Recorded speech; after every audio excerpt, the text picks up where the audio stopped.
Baik, bismillahirrahmanirrahim. Assalamualaikum warahmatullahi wabarakatuh. Selamat datang di perkuliahan manajemen perubahan atau change management. Kita mulai perkuliahan kita. Topik perkuliahan pada hari ini adalah manajemen perubahan organisasi. Saya mengambil slide ini dari internet dengan sumbernya adalah sebagai berikut. Oke, perubahan dalam organisasi. Tidak banyak individu atau organisasi menyukai adanya perubahan. Namun, perubahan tak bisa dihindari, harus dihadapi.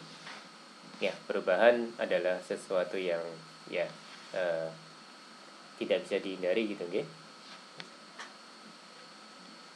Maka diperlukan satu pengelolaan perubahan agar proses dan dampak dari perubahan tersebut dapat diarahkan pada titik perubahan yang positif.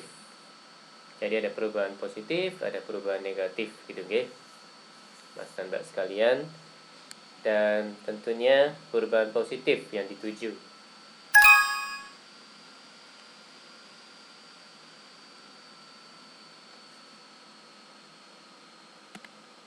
Oke, masalah dalam perubahan. Banyak masalah yang bisa terjadi ketika perubahan akan dilakukan. Masalah yang paling sering dan menonjol adalah penolakan atas perubahan itu sendiri. Bahasa Inggrisnya adalah resistance to change.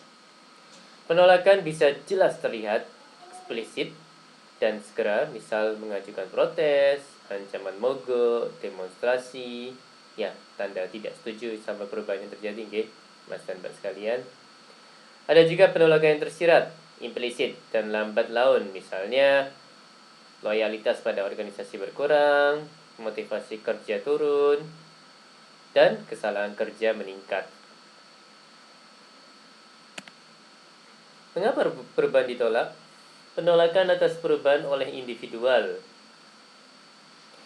Penolakan perubahan oleh kelompok atau organisasional. Ya, menurut Stephen P. Robbins, Organizational Behavior, Concepts, Controversies, and Application di tahun 1991.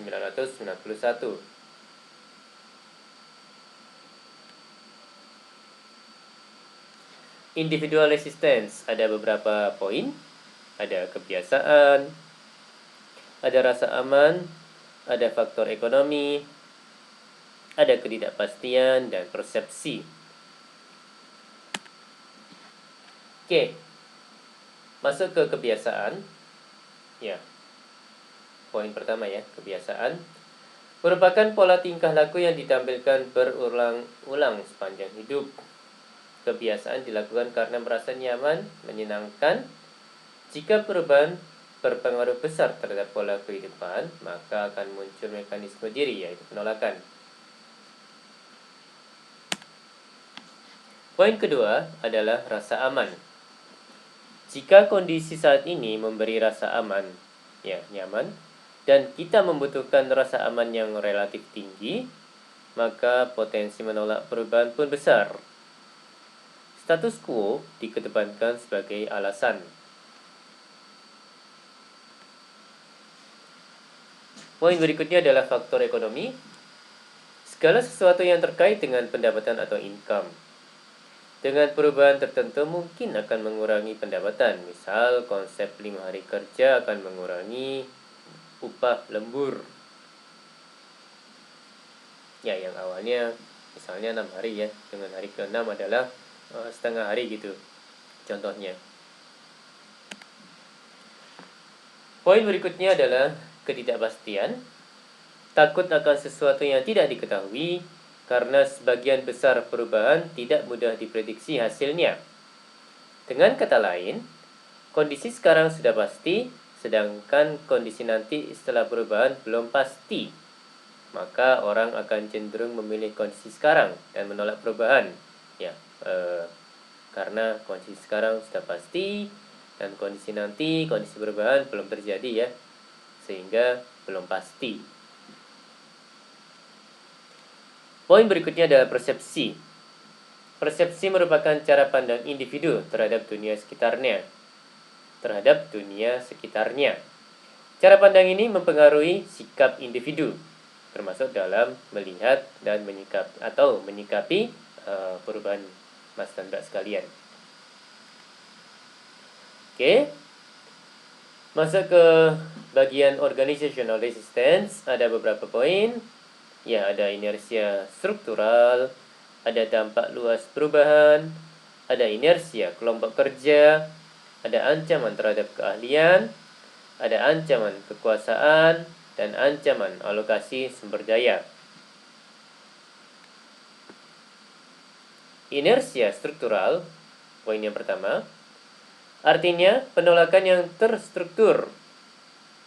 Organisasi lengkap dengan tujuan, struktur, aturan main, uraian tugas, akan menghasilkan stabilitas organisasi. Jika perubahan dilakukan, maka besar kemungkinan stabilitas organisasi akan terganggu. Ya, aturannya berubah mengikuti perubahan yang terjadi. Seperti itu ya, salah satu contohnya Mas dan Mbak sekalian. Poin berikutnya, dampak luas perubahan. Fokus perubahan akan berdampak luas. Perubahan dalam organisasi tidak mungkin hanya difokuskan pada satu bagian saja, karena organisasi merupakan suatu sistem. Jika satu bagian diubah, maka bagian lain akan terpengaruh juga.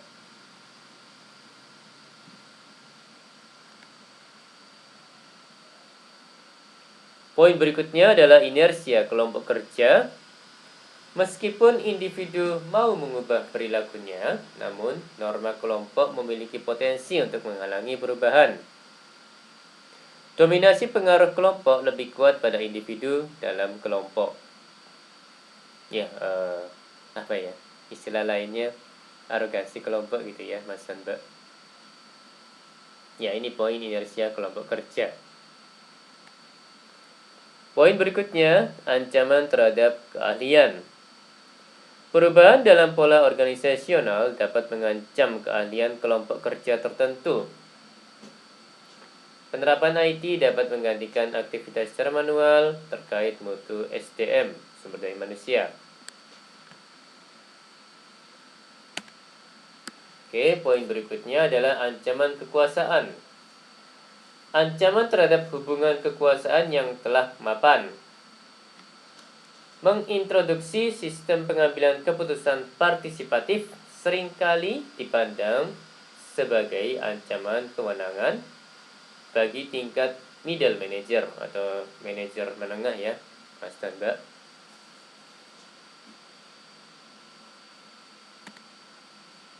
Oke, poin berikutnya adalah ancaman alokasi sumber daya.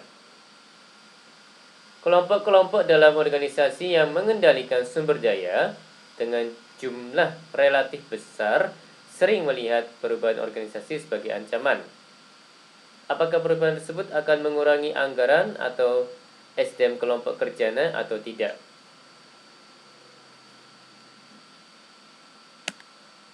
Oke, berikutnya adalah bagaimana mengatasi penolakan atas perubahan. Ya, ada beberapa poin.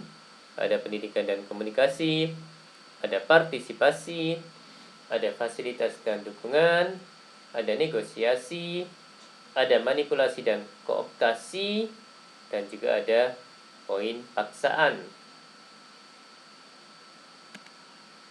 Oke, poin A, pendidikan dan komunikasi, memberikan penjelasan secara tuntas tentang latar belakang, tujuan, akibat dari diadakannya perubahan kepada semua pihak terkait.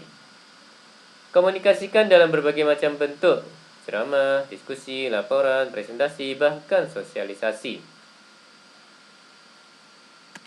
Poin B, partisipasi. Ajak serta semua pihak untuk mengambil keputusan bersama. Leader hanya sebagai fasilitator dan motivator. Biarkan anggota organisasi yang ambil keputusan. Poin C, fasilitas dan dukungan. Jika anggota organisasi merasa takut atau cemas terhadap perubahan yang diterapkan, lakukan konsultasi atau bahkan terapi. Berikan juga pelatihan-pelatihan terkait peningkatan kemampuan individual. Tujuannya untuk mengurangi tingkat penolakan terhadap perubahan. Poin D, negosiasi. Melakukan negosiasi dengan pihak-pihak yang menentang perubahan. Cara ini bisa dilakukan jika yang menentang memiliki kekuatan yang tidak kecil. Ya, tentu kekuatan yang besar ya, Mas dan Mbak. Misal, serikat pekerja yang menentang kebijakan baru dari manajemen perusahaan. Poin E adalah manipulasi dan kooptasi. Manipulasi adalah menutupi kondisi yang sesungguhnya, misal memelintir atau twisting fakta agar tampak lebih menarik, tidak mengutarakan hal yang negatif. Kooptasi dilakukan dengan cara memberikan kedudukan penting kepada pimpinan penentang perubahan dalam mengambil keputusan. Poin F adalah paksaan. Berikan ancaman dan jatuhkan hukuman bagi siapapun yang menentang dilakukannya perubahan organisasi. Ya, ini diktator gitu ya. Sumber Elkoch dan N. GRP French Junior, Overcoming Resistance to Change, 1948.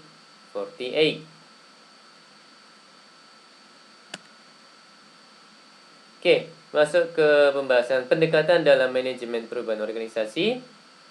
Ya, ada unfreezing the status quo, ada movement to the new state, dan ada juga refreezing the new change to make it permanent.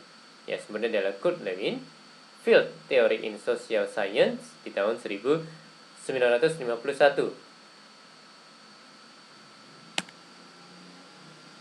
Ya, ini Kurt Lewin, Field Theory in Social Science di tahun 1951. Ya, ini ya, ada proses unfreezing, ada movement, dan ada refreezing. So, sumbu X-nya adalah time, waktu. Kemudian sumbu Y-nya adalah desired state atau kondisi yang diinginkan. Ya, mohon maaf saya meralat. Sumbu Y-nya adalah dari status quo ke desired state. Status quo ya status yang ada sekarang gitu ya. Kemudian desired state adalah kondisi yang diinginkan. Ya, semoga saya nggak salah. Oke, unfreezing the status quo. Upaya-upaya untuk mengatasi tekanan-tekanan dari kelompok penentang dan pendukung perubahan. Status quo dicairkan, biasanya kondisi yang sekarang berlangsung. Status quo, biasanya kondisi yang sekarang berlangsung atau status quo diguncang sehingga orang merasa kurang nyaman. Berikutnya, movement to the new state. Secara bertahap tapi pasti perubahan dilakukan. Jumlah penentang perubahan mulai berkurang, sedang jumlah pendukung bertambah. Untuk mencapainya, hasil perubahan harus segera dirasakan.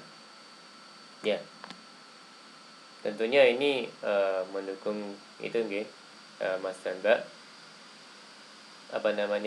Perubahan yang positif ya. Jadi hasilnya juga kudu positif, Mas dan Mbak sekalian.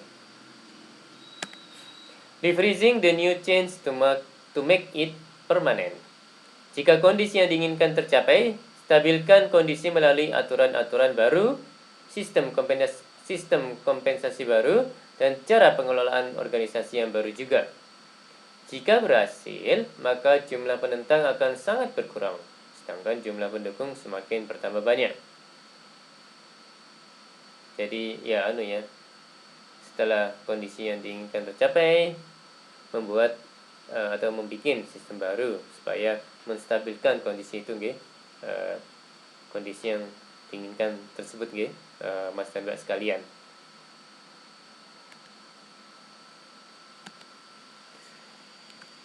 Baik, demikian perkuliahan hari ini. Mohon maaf kalau ada kata-kata yang salah.